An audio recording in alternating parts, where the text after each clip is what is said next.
वैशाख मास नारद जयंती की कथा। नमस्कार दोस्तों, अगर आप हमारे चैनल पर न्यू हैं तो चैनल को जरूर शेयर सब्सक्राइब करें। अपना प्यारा सा कमेंट अवश्य लिखें।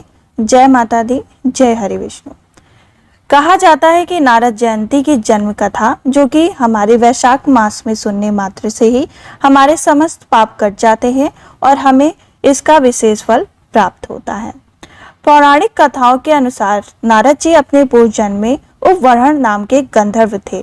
ऐसा कहा जाता है कि उन्हें अपने रूप पर काफी घमंड था। एक बार अप्सराएं और गंधर्व गीत और नृत्य के माध्यम से ब्रह्मा जी की आराधना कर रहे थे। इस बीच उपवरण गंधर्व कुछ अप्सराओं के साथ श्रृंगार भाव में वहां उपस्थित हुए और उनके साथ हास्य विनोद करने लगे, जिससे वहां उपस्थित सभी भक्तों की उपासना में विघ्न पड़ने लगा। उपवरण के इस अपराध को देखकर ब्रह्मा जी उन पर अत्यंत क्रोधित हो गए।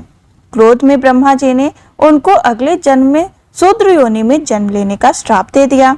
इस श्राप के परिणाम स्वरूप उपवरण का अगला जन्म शूद्रा दासी के घर में हुआ और उनका नाम नारद रखा गया। नारद जी के जन्म के कुछ समय बाद ही उनके पिताजी की मृत्यु हो गई। इससे पहले वह इस दुख से उबर पाते, उनकी माँ का भी सांप के काटने से स्वर्गवास हो गया। जब नारद जी ने स्वयं को धरती पर अकेला पाया तो वह अपना समय ऋषि मुनियों के साथ भगवान की आराधना में लीन होकर बिताने लगे। एक दिन ध्यान में मग्न नारद जी को कुछ क्षणों के लिए भगवान जी के दर्शन हुए। इस अद्भुत अनुभव के बाद नारद जी के मन में ईश्वर को जानने और देखने की इच्छा प्रबल हो गई। इसके पश्चात उन्होंने संकल्प लिया कि वे और ध्यान लगाएंगे और भगवान की भक्ति में लीन रहेंगे।